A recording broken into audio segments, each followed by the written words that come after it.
Porsche GT3 on our track.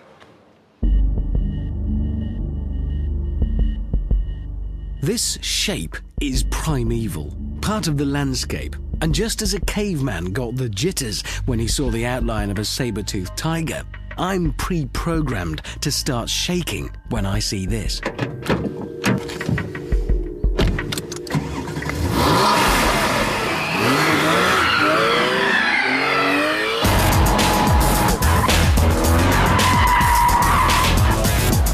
So, which member of the 911 species is prowling around our track?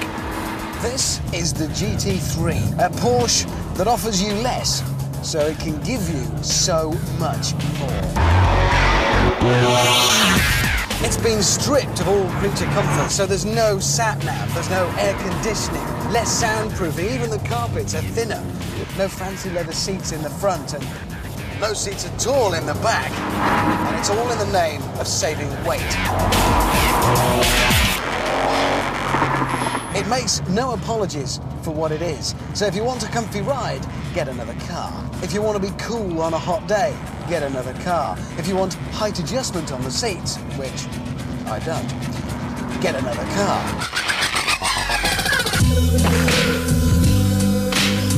But what they've left behind is good stuff.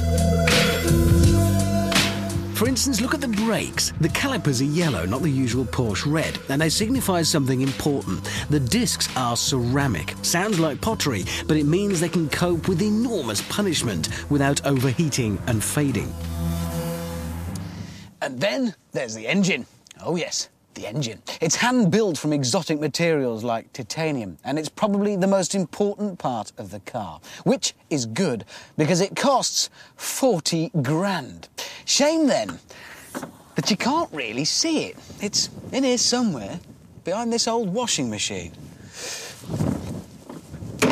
And it staggers me when I think where it is, still hanging out over the edge at the back. Now, technically, that's just wrong. It's like building a pyramid with the pointy bit at the bottom. It was a daft idea when they first did it 40 years ago, and on paper, it still is today.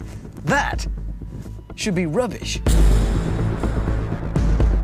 It should be up to the usual old 911 tricks. All that weight at the back, swinging round like a big pendulum, ready to punish you the first time you run out of straight road. And talent.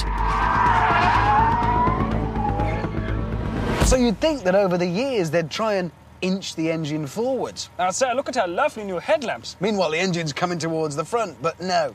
German engineers don't do U-turns, so it's still out there at the back.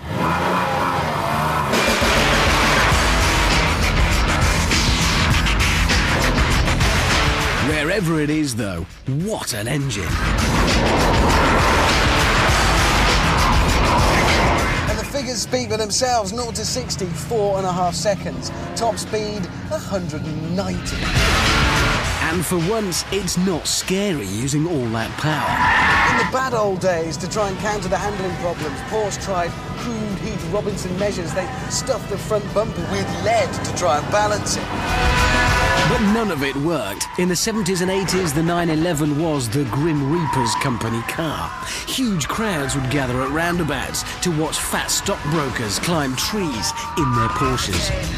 Nowadays, though, they're a little more scientific. They've mastered the suspension and honed and polished their car until they're left with this magnificent creation.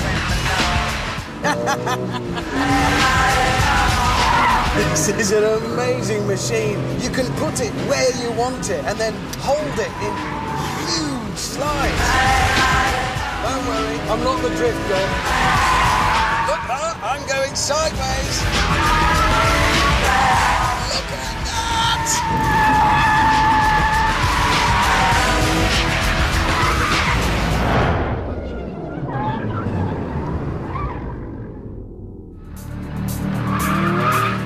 The engine's at the wrong end, yeah. So what?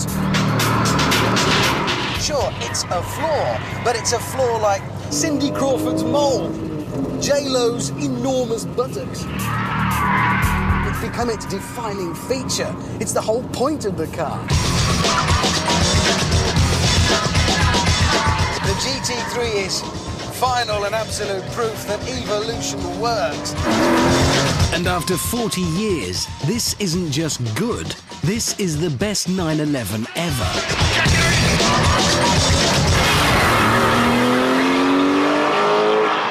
Do you know, that's it. That has made up my mind. I'm convinced I'm going to go straight home tonight, rip the back seats and all the carpets out of my old 911 and turn it into a mini one of these. It's fantastic. No, it won't work. You'll just end up with an upturned bathtub with no seats in it. You are a However, Yes. I've driven this year, and you know I'm a bit of a Ferrari man. Footballer. Yeah. This was the best car I've driven all year. GT3. I never thought I'd say that of a 911. I can't believe you are, but... I adored it. I'm glad to hear you say it. It is absolutely fantastic, but of course there is just one test left for it, the Stig. Now, before we sent him off to HMS Invincible, which we'll see in a short while, as a bit of practice, because it is bucketing out there, we sent him out on the track in this. So, schnell, Herr Stigmacher. And he's off. Now, the track surface was soaking. Look at that spray. So this is going to be very lively out there. Be careful, Stig. Steady. And we made our love on Oh, dear. Stig's sucking up to Martin Kemp. I think that's shameless. Now we go round Chicago. Look, he really is having to work to keep the GT3 in check here. Going to be going into the hammerhead. Now, this could be the biggest test so far. You can actually see the front end lifting under the power. This is not a day for a rear-engine car at all. Definitely not a day for a rear-engine car out there. That is so difficult in the wet. Blasting out of the follow-through, and he's going to lose it. Hang on there, Stiggy. Look at that. Not even breaking into a sweat. The last two bends now. Is he going to keep it off the grass? Tidy through Gambon at the end and across the line in. Now, this is important. Wet track, the fastest wet lap we've ever had so far is a 911 Turbo, which, of course, has four-wheel drive. This doesn't, and it did its end. I cannot believe this. In the wet, 1 minute, 27.2. That's just... look at that. That's faster than an Evo 8 in the dry. That's a... if that had been dry, I don't even think what it would have done it in. No. That's got to be... Anyway...